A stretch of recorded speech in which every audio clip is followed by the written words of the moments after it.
खोलिए। आप लोग पहनेंगे जनेऊ, पहनना चाहिए, पर आपको तो बदलना पड़ेगा ज्यादा ज्यादा। ठीक है, आप लोग पहनोगी, देखिए शांति कुंज में तो सभी बहनें रहती हैं, वो पहनती हैं। जनेऊ पहनने के बाद आपको तो हर महीने बदलना पड़ जाएगा। ठीक है, आप जैसे माला पहनते हैं ना वैसे पहन सकती हैं, पर आपको क्या होगा, आपको निकालना पड़ेगा बार बार, इसलिए आप लोग नहीं पहनिएगा। ठीक, अब जो उसका गांठ है वो दाहिने अंगूठे के पास कर दो, जनेऊ का गांठ।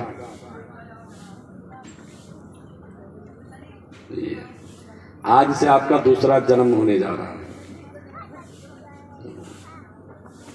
ये फोटो जरूर लीजिए, इसको जरूर भेजिएगा, घबराइएगा नहीं। जो बहनें पहन रही हैं, कोई कहे समाज में कि बहनें जनेऊ नहीं पहनती है, नहीं पहनना चाहिए, तो आप ये न सोचना कि हमने गलत कर दिया है। सीता, बाला, गार्गी, अत्रि, अनुसुईया, ये इन सब लोगों ने जनेऊ का महिमा जाना था, धारण किया था।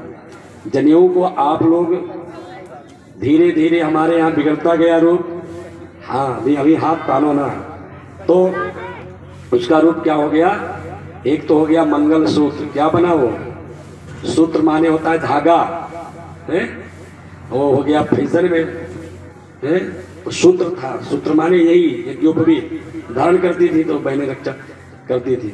अब उसके बाद में एक और आया धागा, जूती आप लोग जानती है कि नहीं जानती, उसको पहनती, पहने कि नहीं पहनती, बस उसी तरीके से इसको धारण करके रखना है आपको। आप चाहें तो इस जनेऊ को दोहरा करके पूरे पर पहन ले, नहीं आप गले में पहने रहे, नहीं आप निकाल के रख सकती हैं, कोई दिक्कत नहीं आपके, पर आपको इसकी ज्यादा मर्यादा का पालन करना है। जो महीने में तो बदलना ही पड़ेगा आपको एक जनेऊ, ये ध्यान देना होगा। तो यज्ञोपवीत में देवताओं का वास है। किसका वास है? 5 देवताओं का। ठीक है, इसमें ब्रह्मा, विष्णु, महेश, यज्ञ और गायत्री। ब्रह्मा, विष्णु, महेश, यज्ञ और गायत्री। जनेऊ क्या है?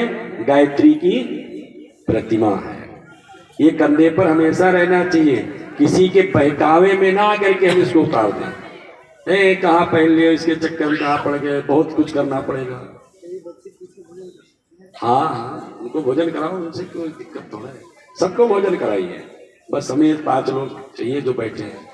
तो जनेऊ की महिमा, यज्ञोपवीतम परमं पवित्रम प्रजापते यत् सहजम पुरस्तात् आयुष्मग्रम प्रतिमुच्च शुभ्रम यज्ञोपवीतम बलमस्तु तेजा।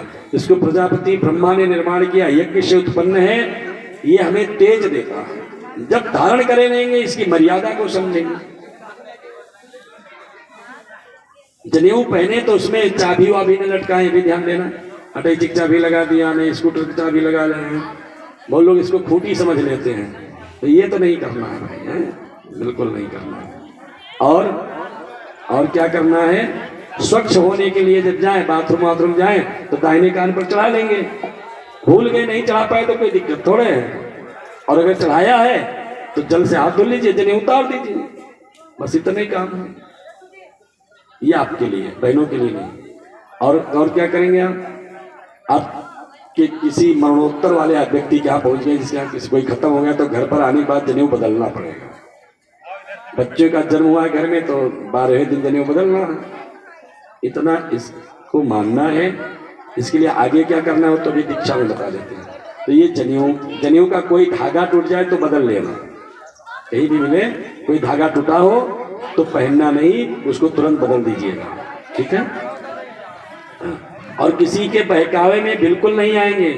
ये क्या पहन लिया, ये क्या धारण, लोग मिलेंगे ना, बहुत लोग मिलेंगे आगे जब चलोगे। धर्म पर बड़े कांटे हैं, ये राह नहीं है फूलों की, कांटे भी इस पर मिलते हैं, लेकर के दर्द जमाने का बस हिम्मत वाले। हिम्मत करना पड़ेगा आपको, अपनों से भी लड़ना पड़ेगा। बड़ी लड़ाई है इसमें, बड़ा सरल काम नहीं है, इसलिए इससे लड़ना पड़ेगा, इससे बुराइयों से शक्ति देगी आपको। अब आप लोग ऊपर करके इसमें जो काट है उस पर जल छिड़क दीजिए। आप लोग नाप लियो यार, नापना हो कुछ की नहीं। एक एक लोगों को पहना दो, 5 लोग इसीलिए बुलाए हैं। ओम भूर्भुवः स्वः तत्सवितुर्वरेण्यं भर्गो देवस्य धीमहि धियो यो नः प्रचोदयात्। पहनाइए एक एक लोगों को। ओम यज्ञोपवीतम, हाँ बहने बहनों को, भाई भाई को। यज्ञोपवीतम परमं पवित्रं प्रजापतेय सहजं पुरस्तात् आयुष्मग्रं प्रतिमुच्च शुभ्रम यज्ञोपवीतम बलमस्तु तेजा। डालिए, दाहिने कंधे पर रहेगा, दाहिने हाथ पर, बाएं हाथ में हो गया है भाई साहब, आप पलटिए। हाँ ये बाएं कंधे पर इसको करो जो दाहिने कंधे पर है, और ये दाहिने हाथ की तरफ करो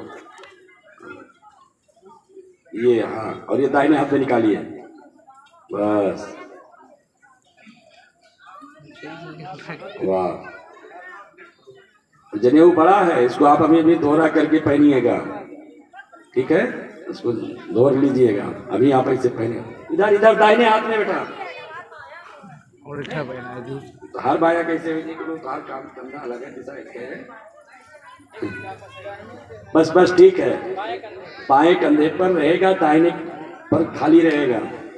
उस पर एक ही मुद्रा में पहनते हैं जब तर्पण में बैठते हैं, पितृ तर्पण में बैठते हैं, इधर उल्टा, और ये इधर सीधा है, दाहिने हाथ के अंदर है ना। तो अब हो गया, जनेऊ का कार्य हो गया, ठीक है। जब जनेऊ होता है, जनेऊ नहीं, आज जनेऊ आपको केवल पहनाया गया, जनेऊ संस्कार पूरा नहीं किया गया। अगला क्रम है इसमें भिक्षा का। जब यज्ञोपवीत होता है तो जिनके यहाँ जनेऊ होता है उनके यहाँ भिक्षा भी होता है, भिक्षाचरण भी करते हैं, भिक्षा मांगते हैं। भिक्षा क्यों मांगते हैं साहब? भिक्षाचरण माने कहीं कहीं जनेऊ होता है वहाँ भीखी कहते हैं, पड़ता है बहुत सारे, देखो जिनके यहाँ जब सामान मिलता है। गुरु के यहाँ जब शिष्य जाता है, गुरु ने उसको दीक्षा दिया, जनेऊ पहनाया, तो उसने कहा अब तुम जाओ पहले अपने घर में अपने माता पिता से, अपने सगे संबंधियों से, बांधवों से कुछ मांग के लाओ। क्योंकि आदमी दूसरे से तो मांग सकता है, लेकिन जब अपने घर में मांगना हो तो शर्माता है। क्यों? अभी आपसे कहा जाए ऐसे थाली ले लो और जाओ अपने पिता से मांगो, भिक्षा हम देंगे, तो बहुत शर्म लगेगा। और दूसरे से आप खूब मांग सकते हैं, कोई शर्म नहीं लगती। तो अपनों से ही पहले प्रारंभ करते हैं और समाज तक चले जाते थे, ये शिष्य लोग किया करते थे। अब आपको यहाँ भिक्षा नहीं मांगना है, अभी आपका उसका रूप समझ लीजिए। गुरु के कार्य के लिए कभी भी किसी से मांगना पड़े तो हमें कोई शर्म नहीं करना है। हम गए, रसीद ले लिया, रसीद पर मांग लाए, कुछ मांगा किसी से, कुछ कहा, क्या शर्म भाई? हम क्या कहें? नहीं, आप गुरु जी की बात खुद सबसे कहो, यही है आपकी भिक्षाचरण। अब अभी यहाँ से जब जाइएगा तो कम से कम 5 लोगों से कुछ लीजिएगा अंशदान, ठीक? इसलिए लेंगे आप, गुरु जी के काम में लगा देना हो। जब कहीं यज्ञ हो रहा हो वहाँ के लिए कुछ मांगना, ये आपका क्या है? गुरु जी से जुड़ने का, युगों भी धारण करने का संदेश हो गया। बहुत अच्छी खींच रहे हैं, ये आप करेंगे, कर लेना इसको। ये कोई बड़ा काम तो है नहीं, जो कोई भी वही ले लेना है, शर्माना कोई जरूरत नहीं। हमको कहो हम यहाँ नए नए, पूरे गाँव मांगना है, हमको मांगने में क्या दिक्कत है? मांगने में मांगना तो अच्छा काम है, अपने लिए नहीं मांगना। ब्राह्मण हो गए, आप द्विज हो गए, तो ब्राह्मण अपने लिए नहीं मांगता, ब्राह्मण समाज के लिए मांग सकता है। और इसमें त्रिपदा का पूजन होता है। अच्छा सुन लीजिए,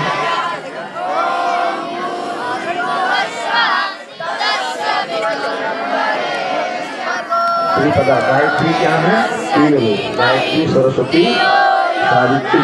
गायत्री के 3 चरण, गायत्री का 3 समय है, सुबह, दोपहर, शाम। अब 3 कदम आपके बढ़ने थे, धर्म, अर्थ, काम, तो 3 काम आप करेंगे, उपासना, साधना, आराधना। इसका रूप तो विस्तार में है, पर ये 3 है महत्वपूर्ण। अब आप गायत्री का पूजन करेंगे। गायत्री माने ज्ञान का वर्ण करेंगे, सावित्री माने कला, सरस्वती माने कला। कला माने आप अपने अंदर बदल